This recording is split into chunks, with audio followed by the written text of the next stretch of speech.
Welcome to the Heaven Speaks blogcast, a space where we pause, listen, and come into deeper alignment with the voice of God. I'm your host, Trelena, and each post you hear is an invitation to pursue intimacy with the Father and to remember who heaven says you are.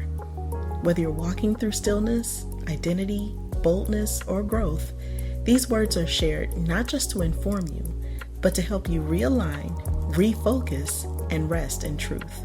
Let's begin.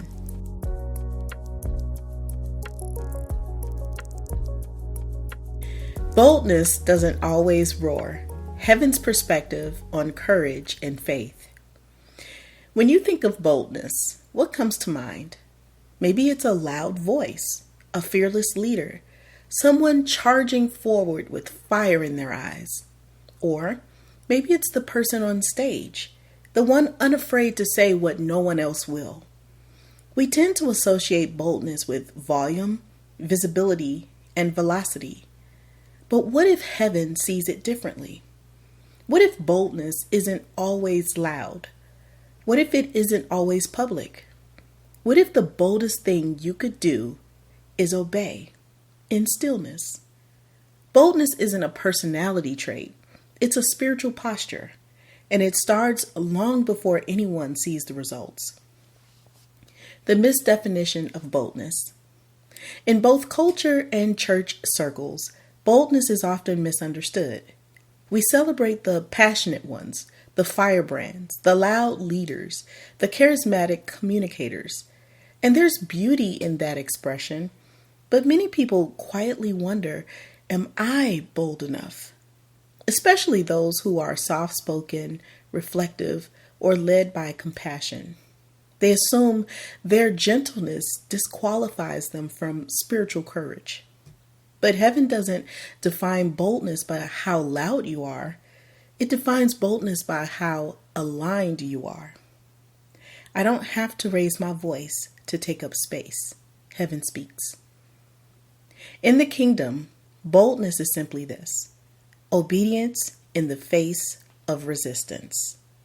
It's saying yes to God when everything in you wants to shrink back. It's choosing truth when silence would be safer. It's taking up spiritual space even when you feel naturally small.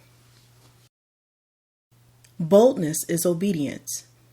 Some of the boldest moments in my own life have nothing to do with standing on a platform or calling something out. They look like quiet obedience.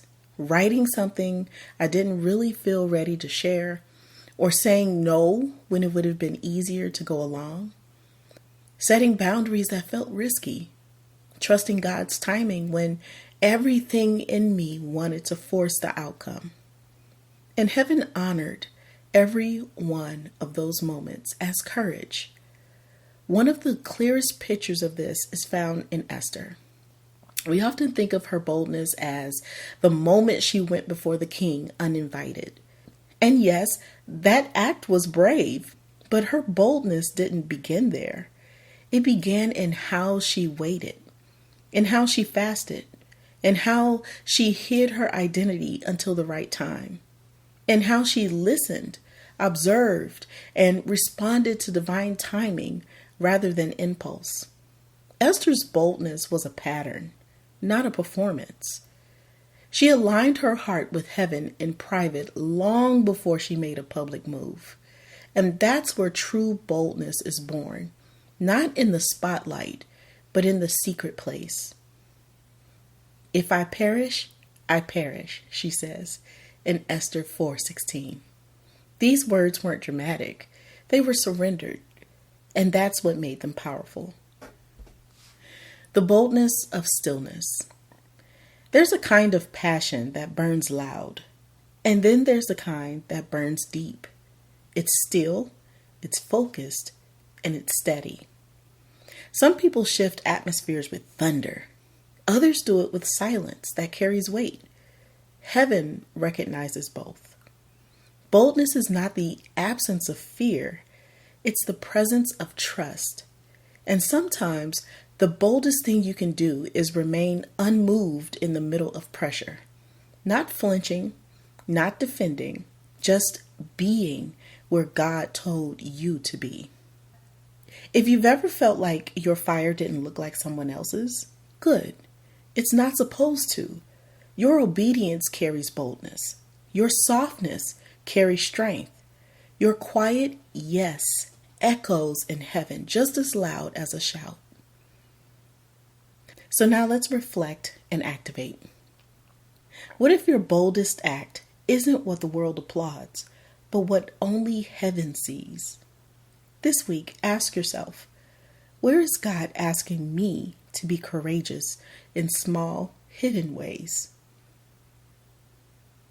What quiet yes have I been holding back on? What if stillness is boldness? I have a boldness declaration for you. I carry heaven's fire, whether it roars or rests. I will not shrink back when God calls me forward. My boldness is obedience, and obedience is enough.